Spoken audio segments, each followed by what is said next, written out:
Today's video, I wanted to talk about knives that I think are underrated by the community. I think there's a bit of a groupthink in terms of the community, and yeah, there are definitely knives that people agree are like very good and comfortable and flip really well.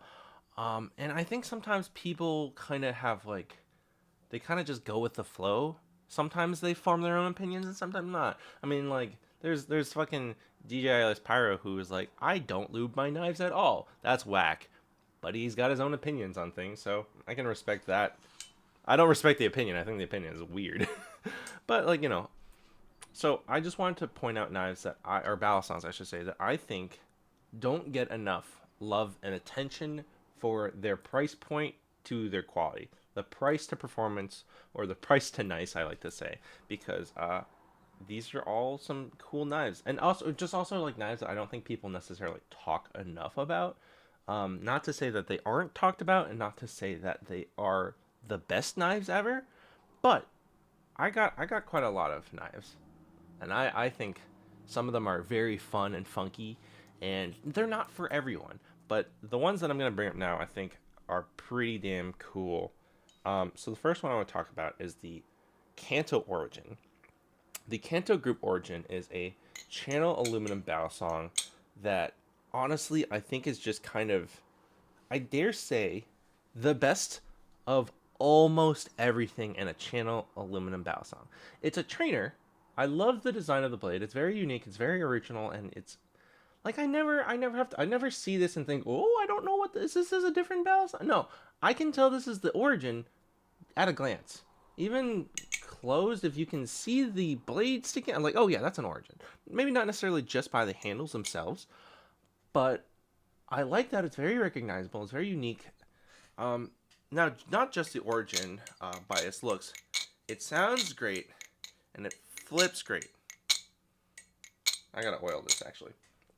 The thing about the Origin is that it is stock, a little bit handle bias, and that's fine. But it is also compatible with zippy lightweights that were used for the swordfish, and I think fit with other knives that have weights at the end like that. Maybe the Mako.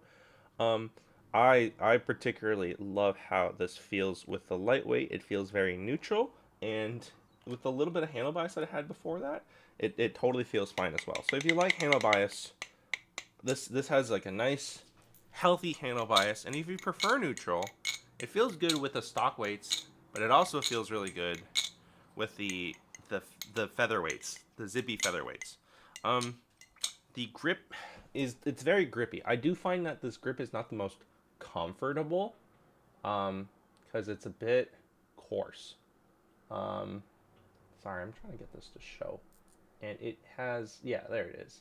So it's a bit coarse. I find that these small ridges can be a bit rough on my hands, and that's a little unfortunate. Like I wish I could smooth that out a little bit because I do find that the grip is very good. And on the back, it's got a speed channel and jimping that goes really far down. And it even goes really far down on the other side too. Um, this balisong weighs, let's see, just under 4 ounces with the featherweight. So I assume with the with like the stock weights, it's probably like exactly 4 ounces or just a hair over 4 ounces. And I don't know. I just think this is a really good balisong.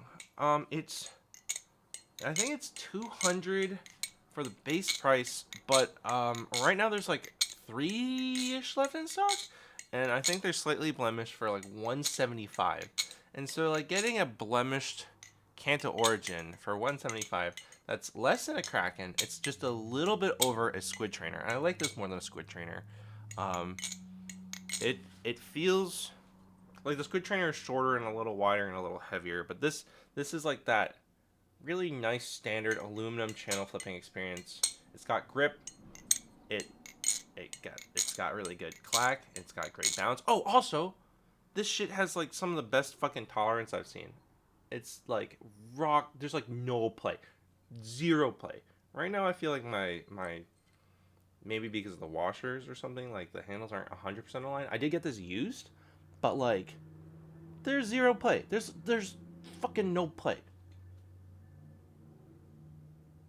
like that's a lot of muscling. So insane tolerances, really solid price point at like 175.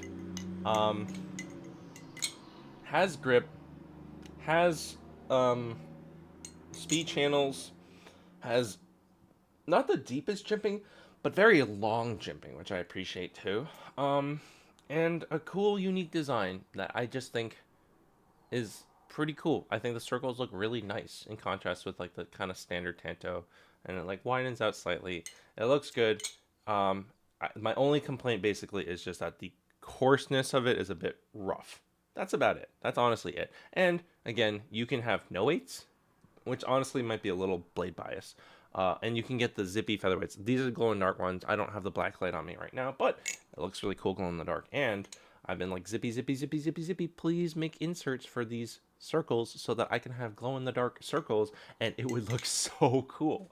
Anyways, that's enough about the first knife. The second knife I want to talk about that I think is like probably around the medium price point is the Channel Reaper by Black Balisong.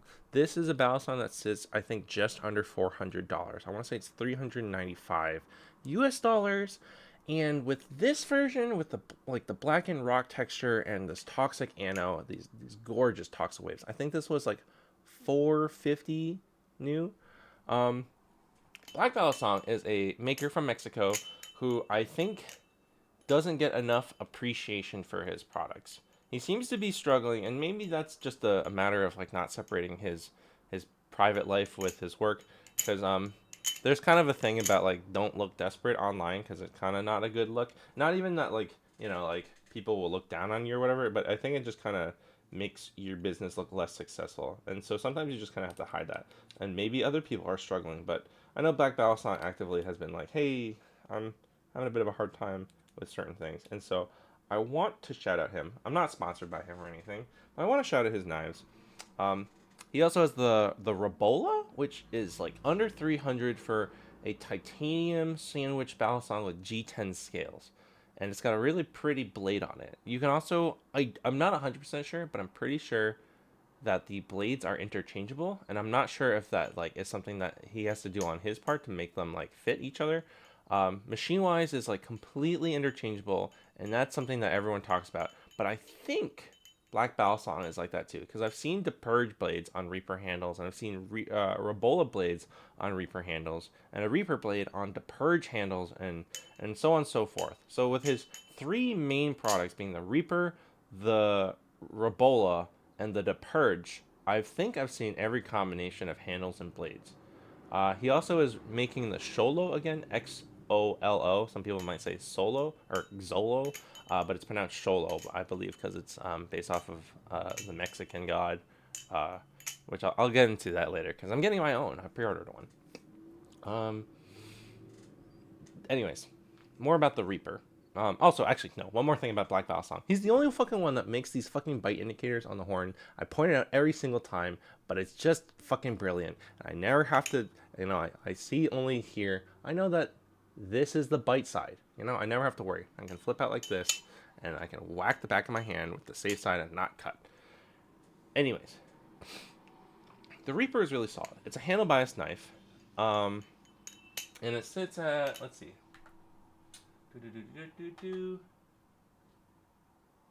4.3 ounces. So like really standard weight. Really standard weight. A little bit of handle bias. There's also a Sandwich Reaper version. I have the Channel Reaper. And it rings really cool. Also, I guess a similar complaint with the Kanto Origin is that I find that this texture is a little coarse on my hand. It's grippy, but it's just a little coarse. The V2 is a more comfortable texture. Also, yes, there's a Channel Reaper V2. I don't like the blade as much. That one's more neutral as well.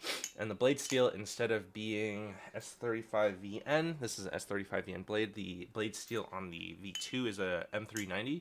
I don't really know much about blade steel, so if that matters to you, that matters. Though I don't like the look of the Channel Reaper V2's blade as much, it is a little bit more with my flipping preferences. But you can't go wrong with a V1 either. And they're both like under 400 bucks. And so for a knife in that price point, I think it does really well, and I think it's very affordable relative to the competition. Like, it's priced around the same as Fellowship blades, and I didn't love the Medusa. I find that the handles are very uncomfortable for me, and they're very hefty and handle biased. Whereas this one is a much more standard weight, and the Balisong's bias is like, if you want handle bias, the V1's got you. If you like neutral, the V2's got you.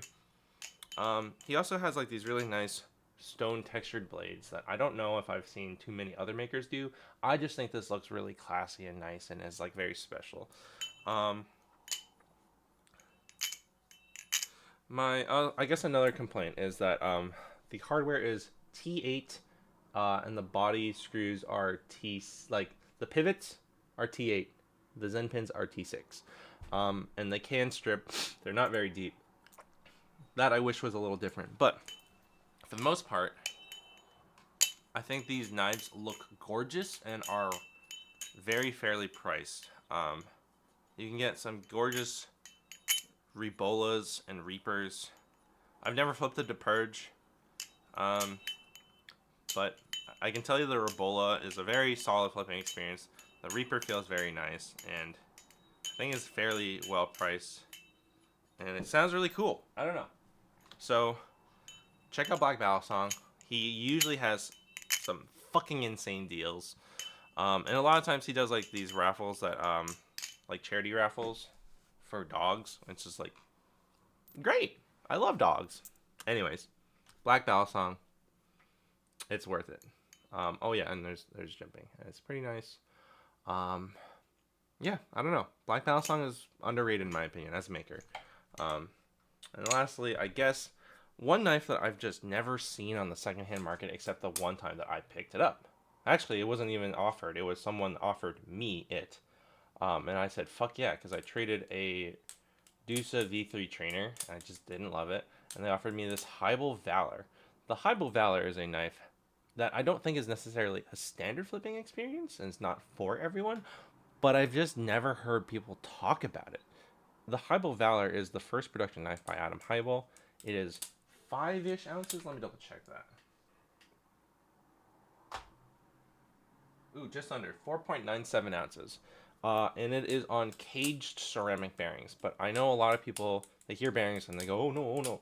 But I find the caged ceramic bearings are like the beautiful balance between standard bearings, like the steel ball bearings, which are very fast and agile, but you get more control like you would with bushings.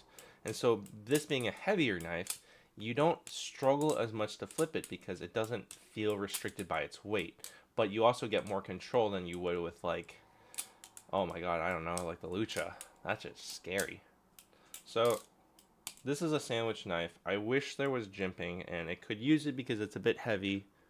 This is the Prototype 5, and there used to be a latch, but it's been long gone by a person long before the person who owned it before me.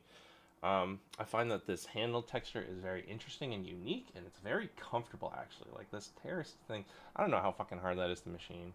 These weird growing circles are pretty straightforward and simple.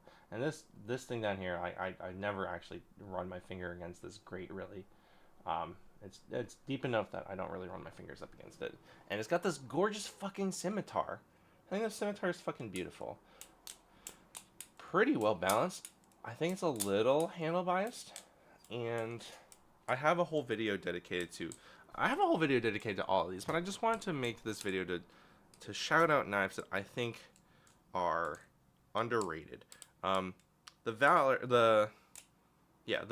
was a knife that was made in like the 2017-18 era, and I know that the prototypes were auctioned for a lot of money, but I believe the production models were about 500 each.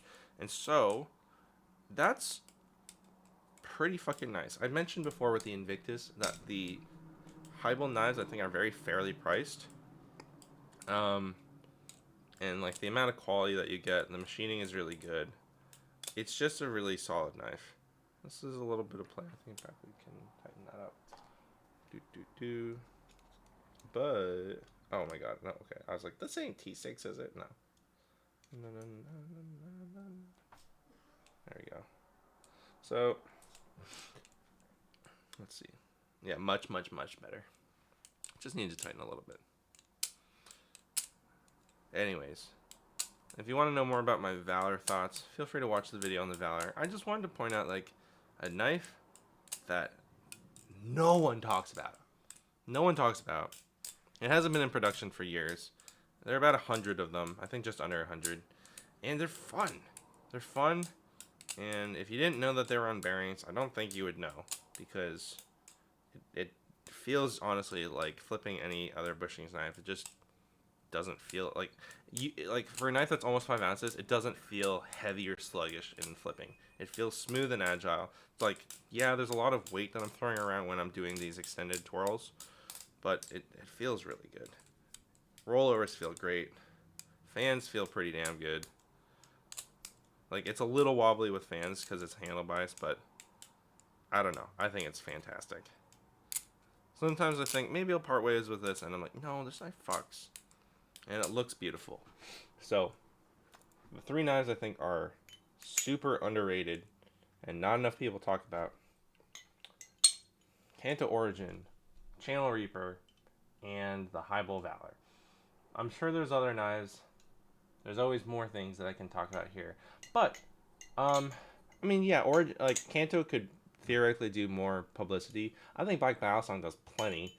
And, granted, the Valor hasn't been in production in, like, 6 years. So, like, obviously, people aren't necessarily talking about this older knife. I just wanted to point out, people are talking about the Invictus, though. There are other knives that I think, like, John, Old School Balisong has been like, why aren't people buying the Carlo? And I don't think it's underrated in the sense that I feel like people aren't talking about it. I feel like people aren't talking about it because Haystack doesn't do any fucking online, what's the word? Visibility. There's like no visibility on his products online. It's all through Bally Jesus and Old School Balisong, and so like they're like, oh, we need to change the design. I don't think they need to change the design. I think the Carlo feels great. It looks great. It feels great. It's fun to flip. Just have more fucking visibility online. Similarly, I was like tempted to talk about the Jigsaw, other Haystack knives. And I was like, maybe I want to talk about the Squid Trainer because I feel like the Squid Trainer kind of gets swept under the tide of like everything else. But I mean, everyone knows the Squid Trainer at least by name. Not everyone has seen these knives. Most people have heard of Squid Industries and know Squid Industries and knows the Squid Trainer and can compare them with the Kraken. And I was tempted also to talk about the Koenig.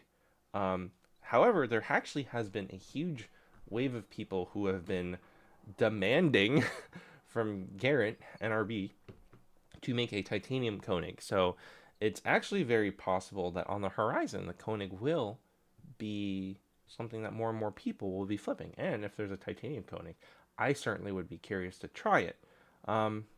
Garrett currently is making the Nemesis V3 and the Vortex V3, and so he hasn't done a run of Koenigs for a while, let alone design a titanium one, or if he has designed a titanium one, it's not been public. But for a Channel Aluminum Balisong, which I have talked about several times, the EPS 101, the Koenig by NRB, and the LDY series are knives that I think don't get talked about as much as Krakens do, and so I was tempted to like mention one of those, but frankly, I think these 3 knives needed more of a shout out. Because again, fucking one of my favorite, in my opinion, best Channel Aluminum Balisongs that I think feels great. A really solid titanium Balisong for a really great price, and they look gorgeous. They look phenomenally good. And a knife that hasn't been in production for a long time that I think people just don't know about, and more people should. Maybe one day I'll try a Sapient and a proper titanium Menace, but anyways, until then, if you want me to shout out more knives that you think not enough people are talking about, you want to discover things that people haven't spoken of, like I can do a thing on vintage knives, I can do stuff on like knives that I've tried before and want to try again or whatever. I don't know. Let me know in the comments what you want me to talk about in future videos. And also, I would very much appreciate if you check out the description. There's a link to my coffee where you can donate like $3 to $5, and it helps keep this channel alive. Anyways, thank you so much. Like and subscribe, and I'll see you next time. And let me know if you pick up one of these three knives, or if you haven't heard about them before and you're now curious to try them now because of this video. Please let me know if that's the case, because I would love nothing more than to hear your thoughts and experience with this video, and if that has impacted you. Thank you, and have a great day flipping.